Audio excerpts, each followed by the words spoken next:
દમણના દરિયે બોટમાં લાગી આગ. બોટમાં ભીષણ આગ લાગતા અફરાતફરી મચી ગઈ. દમણના દરિયા કિનારે લાંગરેલી એક બોટમાં અચાનક આગ લાગી. થોડી જ વારમાં બોટમાંથી ધુમાડા નીકળતા આસપાસના લોકો એકઠા થયા અને ફાયર બ્રિગેડને જાણ કરી. ઘટનાની જાણ થતાં જ ફાયર બ્રિગેડની ટીમ તાત્કાલિક સ્થળ પર પહોંચી હતી અને બોટમાં લાગેલી આગ પર કાબુ મેળવવા પ્રયાસ કર્યા. આખરે ભારે જહેમત બાદ બોટમાં લાગેલી આગ પર કાબુ મેળવવામાં સફળતા મળી. જોકે એ પહેલા બોટના આગળના હિસ્સામાં મોટું નુકસાન થયું. આ ઘટનામાં કોઈ ઈજા કે જાનહાની થઈ ન હતી, પરંતુ આગ લાગવાનું કારણ હજુ સુધી જાણી શકાયું નથી. રાજકોટથી સમાચાર. બે કાર વચ્ચે અકસ્માત. ઇન્દિરા સર્કલ પાસે અકસ્માત સર્જાયો છે. પૂર ઝડપે જતી થાર અને અન્ય એક કાર સાથે અકસ્માત થયા હોવાના સમાચાર છે. 4 લોકોને સામાન્ય ઈજાઓ પહોંચી છે. અકસ્માતની ઘટના સીસીટીવીમાં કેદ થઈ છે. કારનો સાઈડનો ભાગ ક્ષતિગ્રસ્ત થયો છે. બનાવ સંદર્ભે પોલીસે તપાસ હાથ ધરી છે. અમદાવાદના વિશાલા પાસેના શાસ્ત્રી બ્રિજ પર અકસ્માત. શાસ્ત્રી બ્રિજ પર નારોલ તરફના છેડે અકસ્માતની ઘટના. અકસ્માતમાં એક યુવતીનું મોત. ટ્રાફિક પોલીસે ઘટના સ્થળ પર પહોંચી તપાસ શરૂ કરી. અજાણ્યા વાહન ચાલકની અડફેટે અકસ્માતમાં યુવતીનું મોત. મૃતક લાંભાની રહેવાસી 24 વર્ષીય ભાવી હરેશકુમાર મોદી નામની યુવતી એક્ટિવા લઈ પસાર થતી હતી, જે દરમિયાન અકસ્માત થયો. એમ ડિવિઝન ટ્રાફિક પોલીસે અકસ્માતે મોત નોંધી શરૂ કરી તપાસ. જામનગરના લથીપર ગામ પાસે અકસ્માત. સ્ટીયરિંગ પરથી કાબુ ગુમાવતા સર્જાયો અકસ્માત. કારમાં સવાર 5માંથી 3ના મોત થયા છે. 2 ઇજાગ્રસ્તોની હોસ્પિટલમાં સારવાર ચાલુ છે. કેન્દ્રીય ગૃહમંત્રી અમિત શાહના હસ્તે વડનગર મ્યુઝિયમ અને પ્રેરણા સંકુલનું લોકાર્પણ. 3 દિવસની ગુજરાતની મુલાકાતે આવેલા કેન્દ્રીય ગૃહમંત્રી અમિત શાહે પ્રવાસના 3જા દિવસે વડનગર પહોંચ્યા. અહીં તેમણે વડનગરને વિવિધ ભેટ આપી. કેન્દ્રીય ગૃહમંત્રી અમિત શાહે 298 કરોડના ખર્ચે નિર્મિત વિશ્વના બીજા સૌથી મોટા આર્કિયોલોજીકલ એક્સપિરિયન્શિયલ મ્યુઝિયમ, 72 કરોડમાં બનેલ પ્રેરણા સંકુલ અને 33 કરોડમાં બનેલા સ્પોર્ટ્સ કોમ્પ્લેક્સનું લોકાર્પણ કર્યું. પછી પ્રેરણા સંકુલના વિદ્યાર્થીઓ અને વાલીઓ સાથે સંવાદ કર્યો. જે બાદ સાયન્સ કોલેજમાં પહોંચીને વિશાળ જાહેર સભાને સંબોધન કર્યું. સભા બાદ હાટકેશ્વર મહાદેવની પૂજા કરી ગણપતિ યુનિવર્સિટીના પદવીદાનમાં હાજરી આપી. પીએમ નરેન્દ્ર મોદી વડનગરમાં જે શાળામાં ભણ્યા હતા તે સ્કૂલના નવા પરિસરનું કેન્દ્રીય ગૃહમંત્રી અમિત શાહના હસ્તે લોકાર્પણ કરાયું. એ પહેલા આર્કિયોલોજીકલ એક્સપિરિયન્સ મ્યુઝિયમનું લોકાર્પણ થયું. સાથે જ મ્યુઝિયમને નિહાળ્યું પણ હતું. આ પ્રસંગે મુખ્યમંત્રી ભૂપેન્દ્ર પટેલ અને કેન્દ્રીય મંત્રી ધર્મેન્દ્ર પ્રધાન પણ ઉપસ્થિત રહ્યા હતા. મહત્વનું છે કે વડનગર સમૃદ્ધ સાંસ્કૃતિક વારસો ધરાવે છે અને નગરના વારસાને પ્રસ્તુત કરવા માટે તૈયાર કરાયું છે. ભારતનું સૌથી મોટું અને પ્રથમ આર્કિયોલોજીકલ એક્સપિરિયન્સ મ્યુઝિયમ. આ મ્યુઝિયમ વડનગરના 2500 વર્ષના ઐતિહાસિક વારસાને જીવંત કરે છે.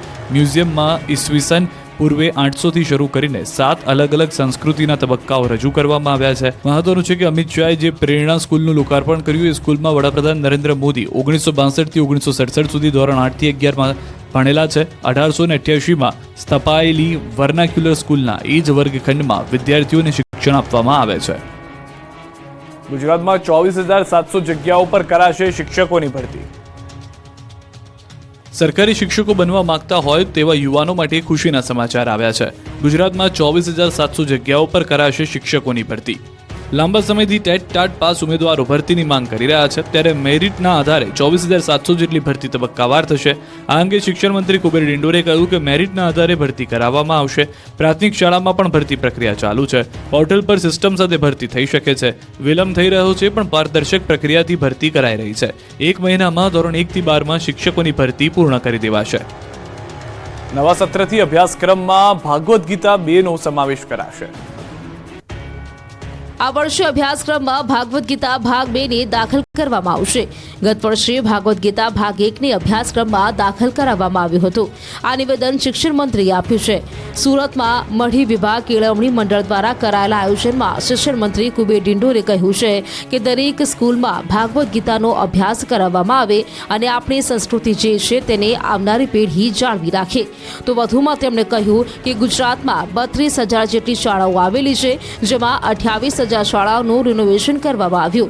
ત્યારે હાલ 22,000 જેટલા ઓરડા બનાવવામાં આવ્યા છે. આ સાથે તેમણે શિક્ષકોની ઘટ અંગે કહ્યું કે ભરતી પ્રક્રિયા શરૂ છે, આવનારા સમયમાં પૂર્ણ કરવામાં આવશે.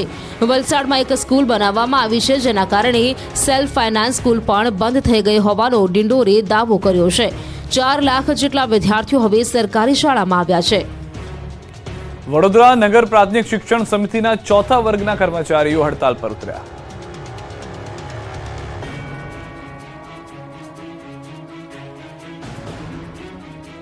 અમારી માંગે પૂરી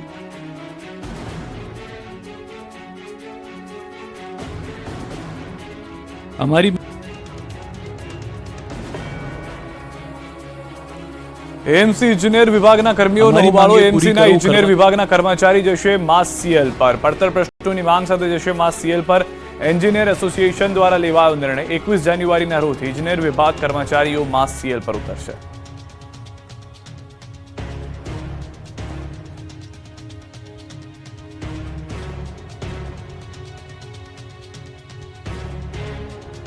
લુણાવાડામાં ખાતર માટે ખેડૂતોની લાગી લાઈન. ખાતર માટે ખેડૂતોની લાઈનના આ દ્રશ્યો છે મહીસાગરના લુણાવાડાના. અહીં જરૂરિયાત સમયે જ ખાતરની તંગી સર્જાતા ખેડૂતોને કામ ધંધા મૂકી ખાતર માટે લાઈન લગાવવાની ફરજ પડી. મહીસાગરના લુણાવાડામાં વહેલી સવારથી ખાતર ખરીદવા ખેડૂતોની લાંબી લાઈનો જોવા મળી. લુણાવાડાના શહેરા દરવાજા પાસે આવેલ ખાતર વિતરણ ડેપો પર લાઈનો લાગી. પ્રધાનમંત્રી કિસાન સમૃદ્ધિ કેન્દ્ર પર ખાતર લેવા વહેલી સવારથી જ ખેડૂતોની ભીડ જોવા મળી. કડકડતી ઠંડીમાં પણ ખાતર લેવા માટે ખેડૂતોએ પડાપડી કરી. ખાતર માટે પુરુષોની સાથે મહિલાઓ પણ જોવા મળી. 2-3 દિવસની રજા હોવાને કારણે ખેડૂતોને ખાતર નહોતું મળ્યું, જેને લઈને સવારથી જ લાઈનો લાગી. ખાતરની સાથે સાથે નેનો યુરિયાના પાઉચ બનાવી વિતરણ કરતા ખેડૂતોમાં વિરોધ ફાટી નીકળ્યો. 266 રૂપિયાની ખાતરની બેગ, તેની સાથે નેનો યુરિયાના પાઉચ 30 રૂપિયામાં વેચી 300 રૂપિયા લેતા ખેડૂતોમાં રોષ ફાટી નીકળ્યો. નેનો યુરિયાના પાઉચનું શું કરવાનું તેમ કહી ખેડૂતો કરી રહ્યા છે વિરોધ. નવસારીમાં હડકાયો શ્વાનનો આતંક. 5 દિવસમાં 50